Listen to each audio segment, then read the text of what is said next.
Hello ladies and gentlemen of YouTube, my name is Brad. This is my channel Animate Orange. This week in 3D metal model news. Starting as usual with Metal Earth, looking at their coming soon page. There isn't really anything new that I haven't already talked about. But as for what's new, what's available in stores, there are a couple of models that I have mentioned before, and I don't know if they came out last week and I missed it or if they came out during this past week.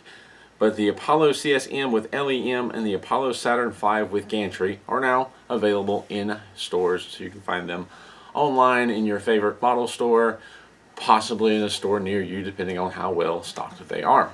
Looking over at Pieceool, much of the same. There isn't anything new on the Pieceool website, anything recently new that I haven't already mentioned.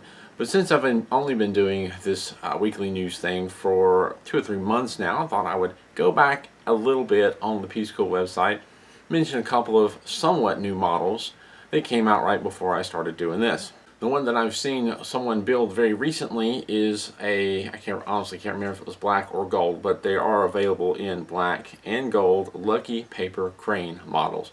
So instead of being made out of paper, the somewhat traditional paper crane, it is made out of metal, and you fold and bend it and buy a little kit to do it yourself. Very neat. There's also a Epang Palace.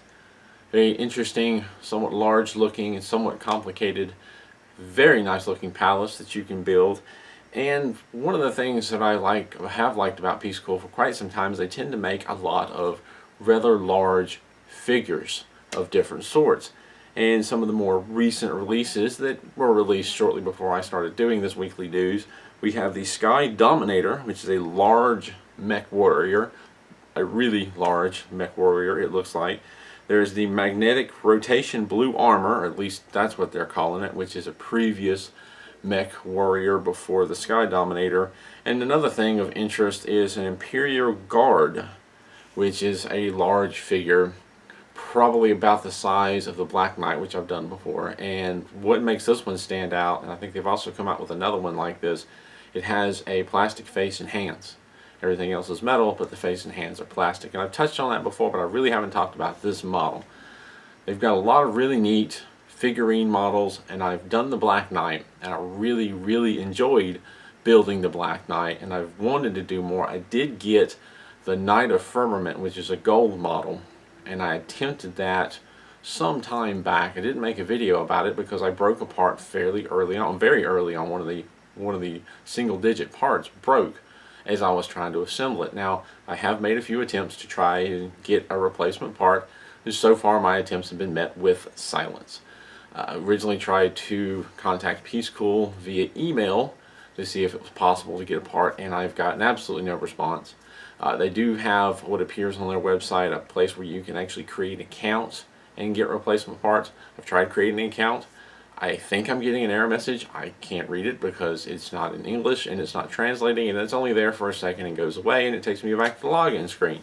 I was expecting to get some sort of email as usual when you set up an account verifying your email. I've never gotten anything, so I've not gotten anywhere with that. Also thought maybe I could contact the shop on AliExpress where I bought this model and see if they could be of any help. But it appears that the shop that I chose to purchase this model is no longer in business. I can't remember what shop it is, but I went back in my history, and it's been, well, a year and a half, 2 years since I bought this model because of everything that happened with the heart, that it's even hard to find in my list, and there's no information about it. I just can't find out who it is. So I guess at some point, since I've gotten nothing back, maybe I'll try one of the shops that is still selling it and see if they can be any assistance. But I really don't expect, with it being made in another country, that I'm going to get anywhere with that, but I'm giving it a shot. That's it for the 3D metal model news. There's not really much happening this week. Nothing new has popped up on any of the social medias, and there's not much on any of the websites. But on a more personal channel note, with the 3D printing that I've been doing lately, as I've stated a few times, I've been working on some 3D printed tools, and I've got some cone shaping tools that I've actually started printing out several of them that I've started to offer to a few people that have been supporting me so far, hoping to open up a new section on Patreon to offer to some more people. It's taken some time to build up an inventory of these 3D printed tools because it takes a while to print, and I don't actually have my own printer. I'm using the library to prototype these things, and it's becoming a very popular thing with 3D printers, and it's getting more difficult to get in. So I need to get my own printer. I've been researching that. That's on the horizon, and hopefully once I get that, things will speed up, but that itself is going to take some time. Alternatively, I've looked into uploading the files online to different websites that can print and ship them to me, with the idea that eventually I can sell directly to people, where you can order these on demand through these websites and they will send them to you, and maybe I'll get a little bit of it to help support this channel. But honestly, Shapeways, for instance, is one of the sites that I've tried. As far as setting up my own shop, the best I can find, I've gave them some contact info with the expectation they would contact me, and I've not heard anything. There's a link to set up a shop, but it wants me to spend a couple $100 or more for design help. Well, I've already designed the tools, I just want them printed, and I've already printed some of them out and know that they work. So I don't really want to have to go through that process to set up a shop, which is going to seriously raise the cost. You know, I'm doing this not to make a bunch of money, but to help out the community and help keep this channel going. Don't really like that option, to have to put that much money into starting it. I really don't want to get into my own business just making these tools. It is a bit of a niche market. And I was able to upload one of my tools, one of the cone shaping tools, and get a estimate, I guess, of how much it would cost for them to print it and ship it to me. And I believe the estimate was right about $18. And I'm not sure if that included shipping or not, because I didn't look any further, because I can 3D print it at the library way cheaper than that. Way cheaper than that. And that doesn't leave anything left over for the other tools. Honestly, for what it's costing me to get it done at the local library, I was thinking around $25 for the set of 5. So that price point seems really high, and if I was to actually do this and then set up a shop to others, the markup would be even more, since I have to spend a bunch of money just setting up a shop, and it just doesn't seem to be a feasible idea. I'll continue to look into it, but right now the cost is just prohibitive. It's just too much for what these tools are. On the other hand, I am still working on different tool ideas and different concepts, and it is one of the things that's taking me time to develop anything, because it takes so much time to print anything. I design something, I print it, it fails. That's part of the process. It's an experiment. I'm prototyping. And I've tried, one of the other ideas I had early on not only was cone shaping tools, but was dome shaping tools for shaping dome shapes. Like you run across those, like R2-D2's head, which is a rather large dome, but you run across things like that very frequently building these models.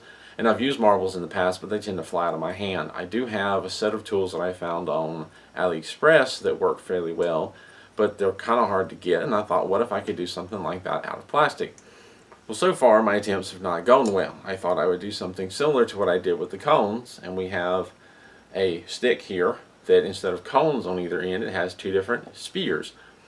But getting it to actually print out without flat spots and print out smooth has been a problem.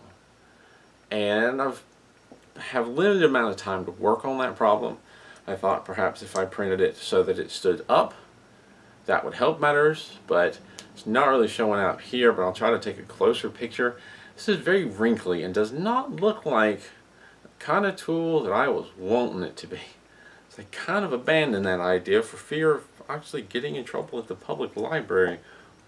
People misunderstanding what I'm actually attempting to print.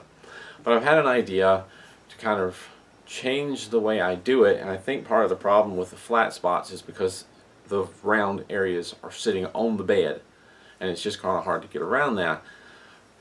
But I've had several ideas all kind of run into one, and one of those ideas was, why make a separate tool for each one?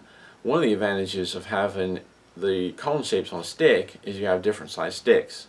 So you have both the ability to shape the cone shapes or just plain round shapes like tires, and you have different sizes. If you have that set, there's no need to do the same thing with these tools. Why don't, to save space on the table, because it gets pretty cluttered with tools, why don't I just make this one tool? So I've designed this. And I'll put a picture up on the screen. I haven't printed it out yet. That's on my list of things to do, and it's a matter of getting some time in with the printer to do this test print. But I also kind of want to get your opinion. The idea here is, as you can see, one tool that has different points on it all the way around in a circle of different shaped, different size cone or dome shaped ends to help shape tools. It's kind of silly looking, but it combines everything into one. It's a matter of figuring out how large in diameter I want to make this thing. I need to 3D print it to see what it's like, but that's where I am with the 3D printing stuff.